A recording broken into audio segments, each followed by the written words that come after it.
Well, welcome to London, Thanasi, for UTS. How does it feel to be back in London? Is there anything you particularly like doing in the city when you're here? There's a lot I like doing. It's a fun city. Probably my favourite around this sort of area.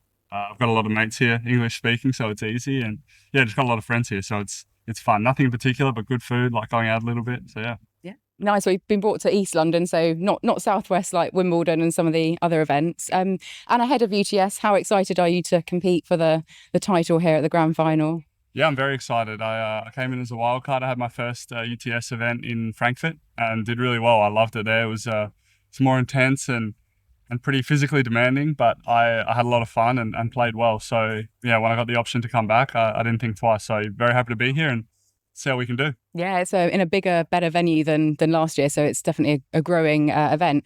And do you find that the format of it kind of helps you to keep sharp? A lot of players like to go into a kind of a longer off season, but do you find coming and maybe doing an event like this kind of helps you keep sharp over this kind of period of, end of this season going into next season? Yeah. I mean, I'm gonna be honest, I wouldn't mind like a long break, but this is a cool event, so it's something I didn't want to turn down, but definitely keeps you sharp. I remember when I played the last one, coming into Davis Cup and some events, it felt like I was well prepared because of it. As I said, it's very cardio based. You have to play points quickly and you can't muck around too much. You only have one serve, so you can't just rely on your serve. So there's a few things that you need to get used to, but it definitely helps keep you sharp for sure.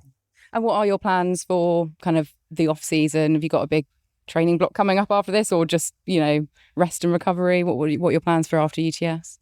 Probably a bit of both. It's something I'm trying to work out now, whether I head anywhere, but also travel so much that I just want to be home a lot of the time. So not too sure yet. I'm sure I'll get into training sooner rather than later, but I'll have a few days off when I'm home somewhere, maybe on the coast. Yeah, very nice. And just looking back on your 2024 season, what's been your biggest learning from the past year, would you say? Oh, it's a good question. I feel like you learn stuff every year, just how to deal with travel, dealing with matches, pressures, expectations. It's just the biggest thing I'm trying to take away is trying to back up important matches and really make the push. There were a lot of times where I won an important match and wasn't able to kind of back it up. So I think that and trying to be sharper, sort of going into the tournament and preserving myself is an important one. And so going into 2025, if you could say sort of one word to describe the energy that you're going to bring to 2025, what would that one word be? Hungry, I'd say. I'd say I had a taste of a lot of cool events and a lot of big wins this year. But now it's just putting them together and really trying to reach my career high and making it deep in some big events. And you might have heard recently that Andy Murray is going to be coaching Novak Djokovic at the Australian Open. You've had some pretty epic battles with Murray over the years. So how does it, what was your first reaction when you heard that news, first of all? I had to check and then I realised it wasn't April. So that was an adjustment. But it's pretty cool. I think it's great for tennis. It's great for the fans as well. It gets the PR talking. Yeah, it's going to be interesting to see how it plays out. But I mean, when you're Novak, there's not too many guys that you'll probably listen to. It's pretty tough when you've done it all. So Murray's one of the ones that has kind of been there with him and seen everything. So I think it's going to be an interesting partnership and yeah, hopefully it goes well.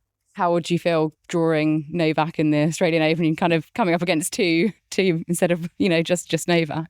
Yeah, it's fun. It'll be funny seeing Andy in his box. I wonder how much you'll be able to yell at Andy while he's sitting there. So that'll be fun to watch. But yeah, it almost feels like you're playing two players. But yeah, I think one of those guys is tough enough to beat. Yeah, definitely. Well, we're very much looking forward to that. And we're looking forward to seeing you on the court here tomorrow and hope you enjoy your time in London and best of luck for UTS and also next season when you get there, and hope you have a good break in the off season when you get there as well.